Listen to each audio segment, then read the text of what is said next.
You ever get that gut feeling, the one that tells you something ain't right? I've always trusted mine. It's kept me alive in more ways than one. So when I started noticing the little changes in Sarah, my wife of 8 years, I didn't ignore it. It started small. Her phone was suddenly always face down. She was dressing up more than usual, and she had this new laugh, this flirty little giggle I'd never heard before. I tried to brush it off at first, told myself I was being paranoid, but deep down I knew. Then there was my best friend, Ryan. We'd been through thick and thin together since high school. He was always the cocky, smooth-talking type, but I never once thought he'd cross me. Lately, though, something about the way he looked at Sarah set me on edge. The breaking point came at Jake's party. It was one of those big backyard gatherings, loud music, too much beer, and people letting loose. I wasn't much for parties, but Sarah insisted. "Come on, babe," she'd said, pressing against me. "It's been forever since we had a night out." So I went. And maybe I should have enjoyed myself, but I spent most of the night watching her. She was laughing a little too much at Ryan's jokes, leaning in just a little too close. But I kept my cool. I always do. Then, out of the corner of my eye, I saw it. Ryan whispered something in her ear, and she bit her lip before slipping inside the house. He followed a few seconds later. My blood went cold. I gave them a minute, just enough rope to hang themselves with. Then I followed. I moved through the hallway like a predator, my boots barely making a sound against the hardwood.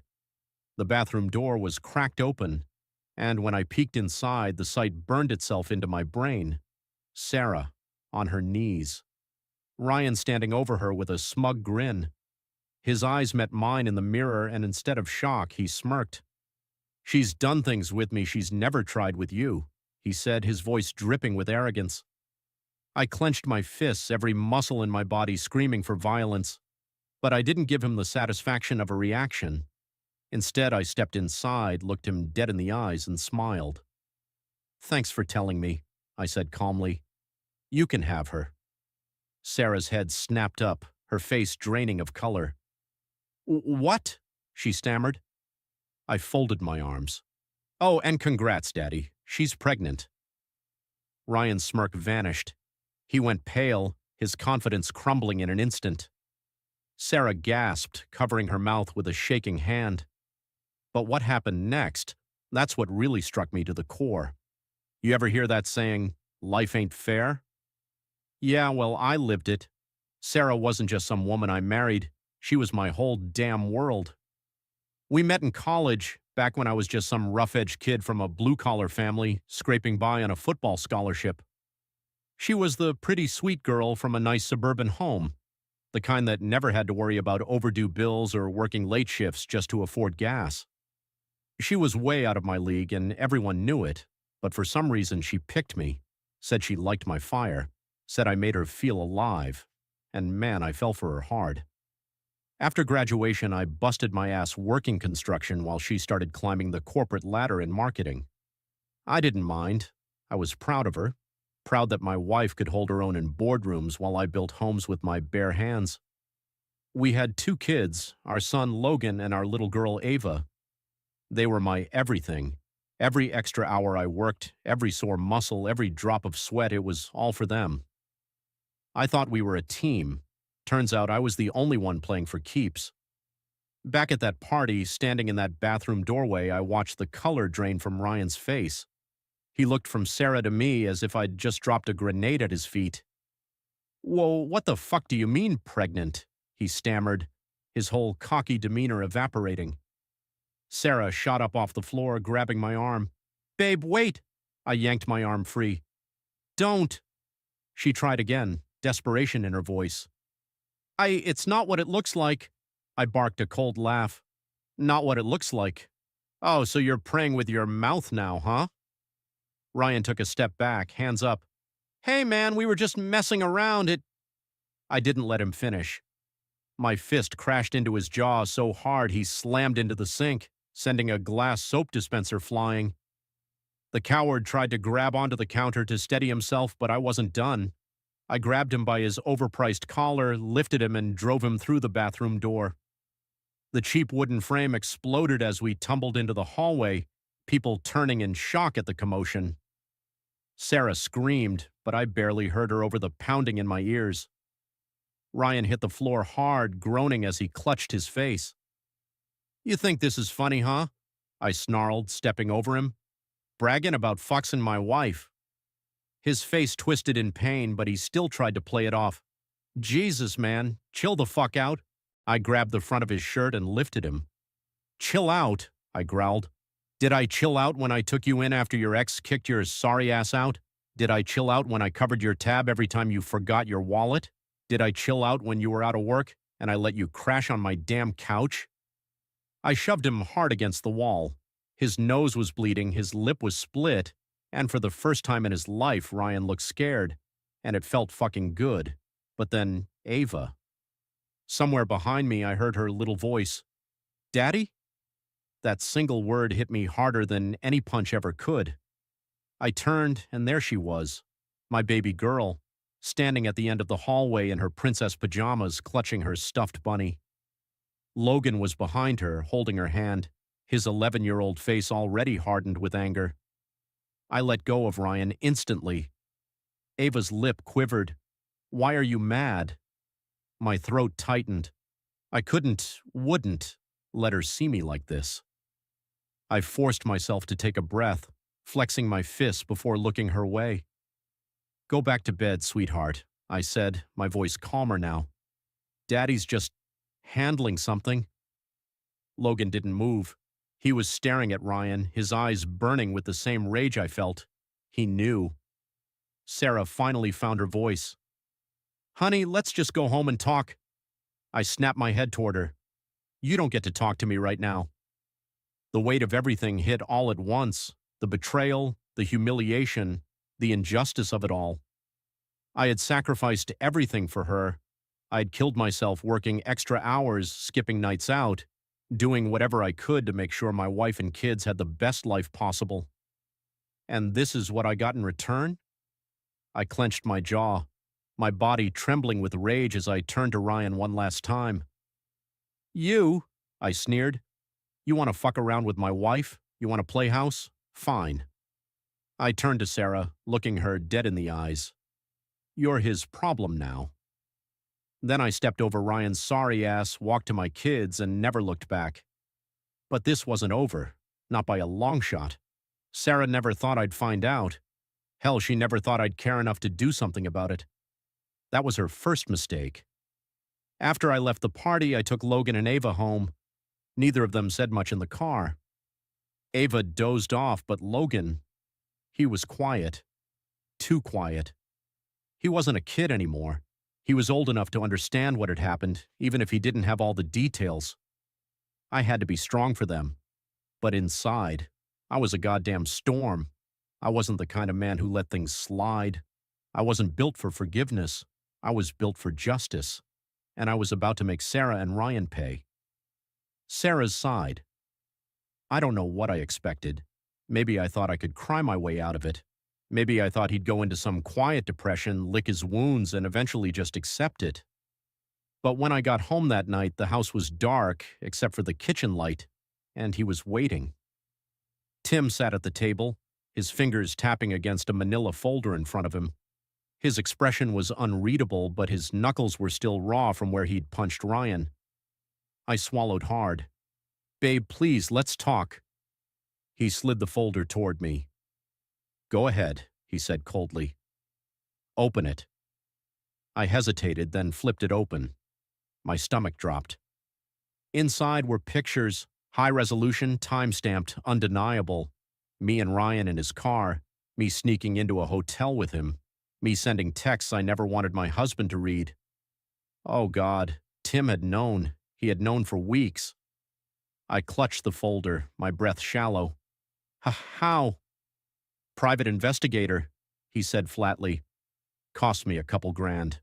Worth every fucking penny." Tears burned my eyes. "Tim, I didn't mean to hurt you." He let out a bitter laugh. "Didn't mean to?" He stood up, towering over me. "You didn't mean to fuck him, my best friend? Didn't mean to lie to my face? Didn't mean to let our kid see me drag his sorry ass through a goddamn wall. I flinched. It just, it just happened. His jaw clenched. Bullshit. People don't just fall on ducks, Sarah. I wiped at my eyes. You weren't there for me. You were always working, always coming home exhausted. I felt like a single mom, Tim, and Ryan, he made me feel wanted. There, I said it. For a split second, something flickered in his eyes. Pain, but it was gone as fast as it came. Wanted, he repeated. Sarah, I was killing myself to give you the life you wanted. Every fucking night I worked late so you wouldn't have to worry about bills, about rent, about anything. But that wasn't enough for you, was it? I shook my head. It's not like that. You didn't want a husband, he said darkly. You wanted a fantasy, and when reality didn't match, you fucked the first guy who gave you attention. Silence. My lips trembled. Tim, I still love you. He leaned in, his voice like ice.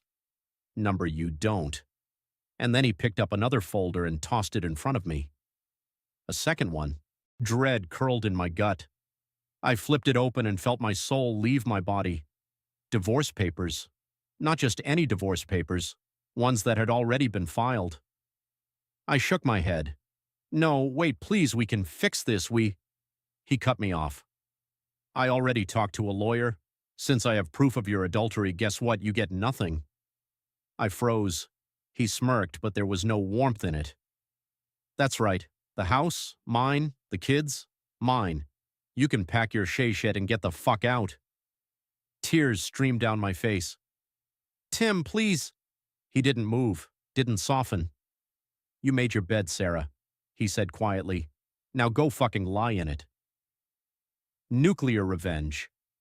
Sarah didn't believe I'd actually go through with it, but I did. The next morning I took the kids to my parents' place, made sure they were safe before I set my plan into motion. First, I took all the evidence I had, photos, texts, PI reports, and sent them to everyone, her parents, her boss, her friends. Then I sent a personal text to Ryan's girlfriend. Yeah, the one he'd been with while he was screwing my wife. Hey, thought you should know what your boyfriend's been up to. Check the attachments. Enjoy. Oh, and Ryan. Yeah, he had no idea what was coming.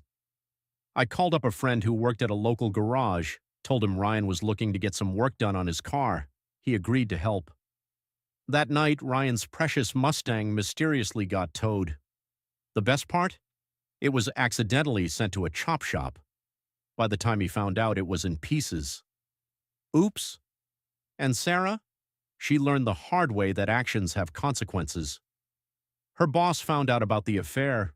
Turns out they have a morality clause in her contract. She got fired on the spot. Her parents disowned her. Logan refused to talk to her. Ava cried for days. She tried to beg me to work things out, but I was already gone. By the end of the month, she was homeless, unemployed, and alone. Ryan? Well, after his girlfriend dumped him, he tried to make amends. But some things, some betrayals, there ain't no coming back from, and I made damn sure of that. You ever watch someone destroy their own life in real time? It's a special kind of justice. I didn't have to do much after I set everything in motion. Sarah and Ryan? They did the rest themselves. It all started with a phone call. A week after I left her in the kitchen with the divorce papers, Sarah called me. I almost didn't answer. But curiosity got the better of me. Her voice was shaky. Tim, please, I don't have anywhere to go. I took a slow breath. Not my problem. I lost my job, she whimpered. My parents won't even speak to me. Logan won't answer my texts. I need you. I laughed. Not the kind of laugh you give when something's funny. The cold, bitter kind. You needed me. Where was that when you were on your knees for Ryan?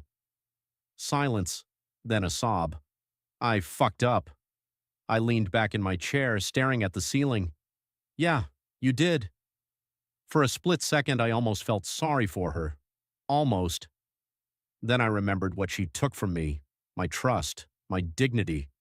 The years I spent busting my ass, making sacrifices so she could have the perfect life. All while she played house with my best friend. Number. She deserved every second of this.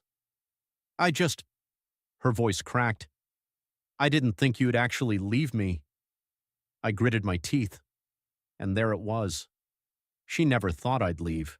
Never thought I had the balls to walk away. She thought she'd have her fun, I'd throw a fit, and then, what? I'd forgive her? Forget it ever happened? Let her play victim while I picked up the pieces? Not this time. Sarah, I said finally, my voice like steel, you made your choice. Now live with it. And I hung up. The downfall of Ryan's Sarah wasn't the only one whose life was falling apart. Ryan? Oh, he was getting his karma served piping hot. First, his girlfriend dumped him. Turns out she didn't appreciate getting a phone full of proof that her loving boyfriend was screwing his best friend's wife. Then the car situation. Ryan's Mustang was his pride and joy. Spent years fixing it up, pouring every spare dollar into it. So when it got accidentally towed to a chop shop and stripped for parts, yeah, he wasn't exactly thrilled.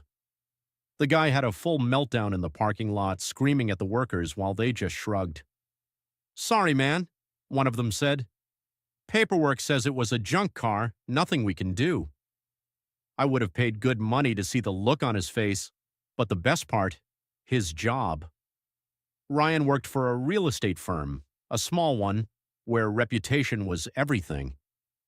So when his boss got an anonymous email containing some very interesting details about how he'd been sleeping with his married client's wife, let's just say they didn't want that kind of PR, fired, evicted from his apartment 2 weeks later.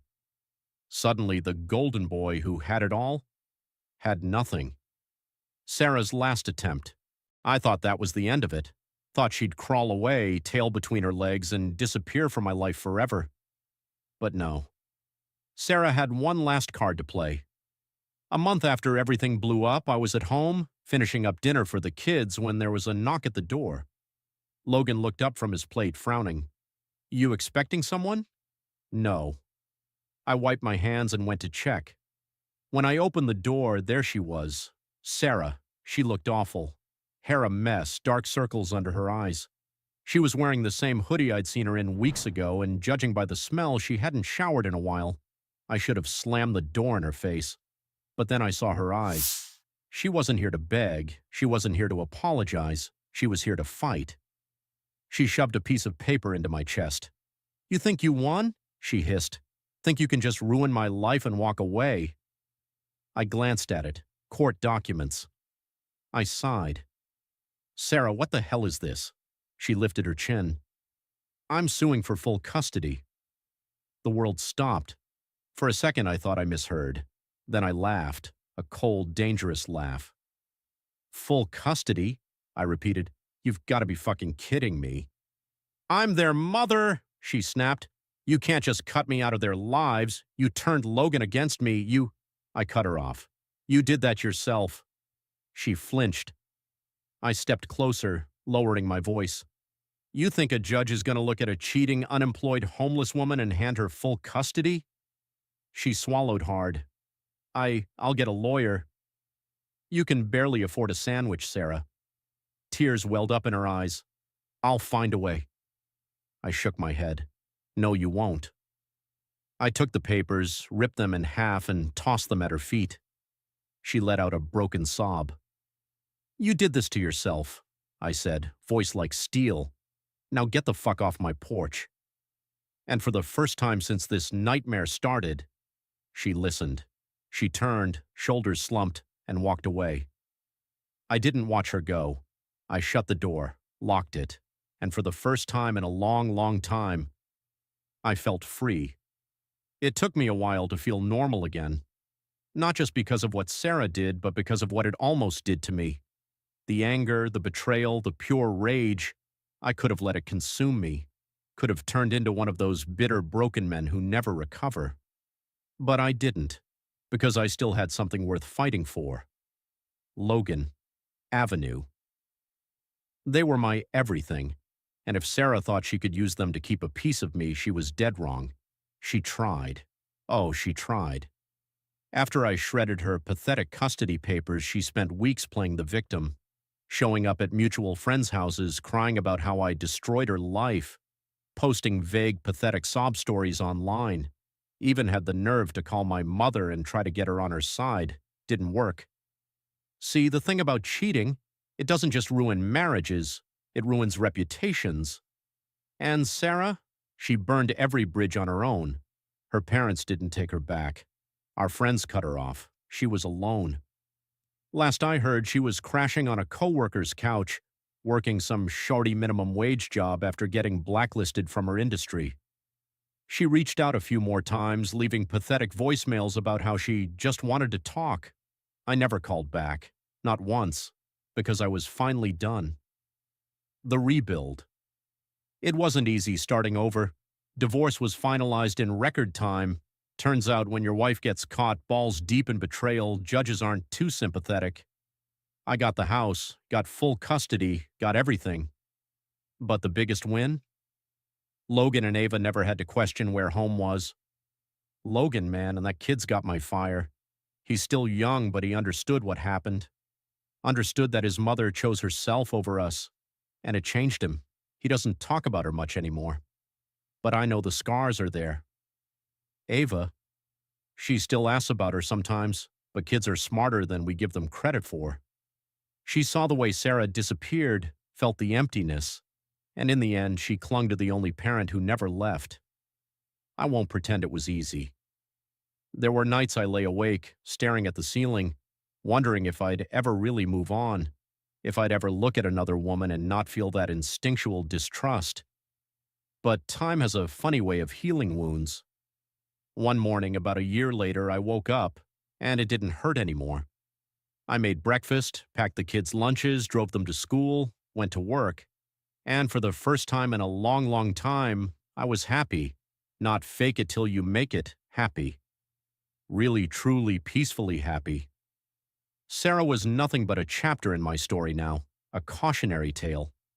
And as I stood there watching Logan throw a football in the backyard with his sister, I knew I wasn't just a man who survived betrayal. I was a man who won, and that was the best revenge of all.